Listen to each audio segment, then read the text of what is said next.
Hi friends పచ్చిమిర్చితో నేను ఆవకాయ పెడుతున్నానండి. ఇదివరకు ఒకసారి పెట్టాను, అది వేరే రకంగా పెట్టాను. ఈసారి మగ్గపెట్టి ఉడకపెట్టి పెడుతున్నాను. చూడండి, కూరగాయలు ఇలా ఉడకపెట్టేస్తున్నానండి. కాసేపు మూత వేసేసి కాసేపు మధ్య ఉడకపెట్టాక ఈ పొళ్ళు ప్రిపేర్ చేసుకున్నామండి. మెంతి పొడి, ఆవాల పొడి ప్రిపేర్ చేసుకున్నాం. ఈ తొడియాలు తీసేసుకున్నానండి. తీసేసుకొని మళ్ళీ వీటిని కొంచెం కట్ చేసుకోవాలి. ముందే తొడియాలు తీసుకుంటే సరిపోయేది, నేనేమో మాకు పెట్టాక తీసాను. వీటిని మళ్ళీ కట్ చేసుకుని ముక్కలు చేసేసుకుందాము. ఇలా కట్ చేసేసుకుంటున్నానండి. ఇలా కట్ చేసేసుకొని వేసుకుంటున్నాను.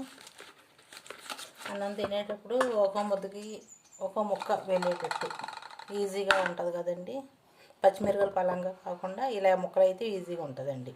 మొత్తం ఇలా కట్ చేసేసుకున్నాను. చూడండి, ఇలా అయితే ఈజీగా ఉంటుంది. ఇది పెద్ద కారం ఉంటుంది అనుకుంటారు, కానీ కారం అయితే ఉండదండి. మన కారం కూడా ఇప్పుడు వేస్తాము. చూడండి, ఇందులో అయితే పసుపు, సాల్ట్, కారం. మీరు కారం ఉంటుందని అనుకుంటారేమో, పచ్చిమిరపకాయలు అస్సలు కారం ఉండదండి. పచ్చిమిరపకాయలు అయితే మనం కొంచెం వేసుకోవచ్చు, ఘాటుగా ఉంటుంది కారం.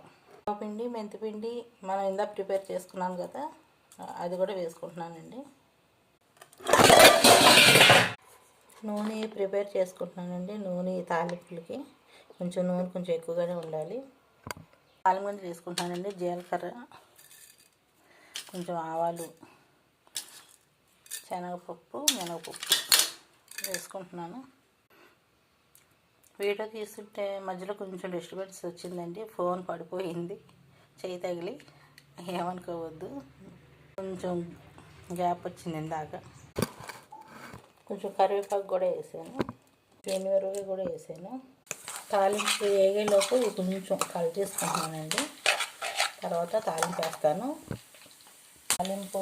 తాలింపు వేగిపోయిందండి, వేసేస్తున్నాను. పచ్చిమిరపకాయల్లో కారం వేసింది అని అనుకుంటారేమో, కారం ఎక్కువ ఉందనుకుంటారేమో, కానీ అసలు కారమే ఉండదండి. మీరు ఇంట్లో ట్రై చేసి చూడండి, తెలుస్తుంది. నేను కలిపిస్తాను చూడండి. ఇది మళ్ళీ కాస్త ఉప్పు కారం చూసుకొని మళ్ళీ వేసుకోవచ్చు.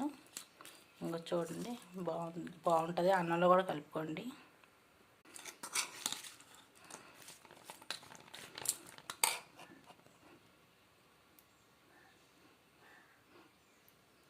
నూనె ఎక్కువగా కావాలనుకుంటే నూనె కూడా వేసుకోండి, మీరు సరిపోతుంది.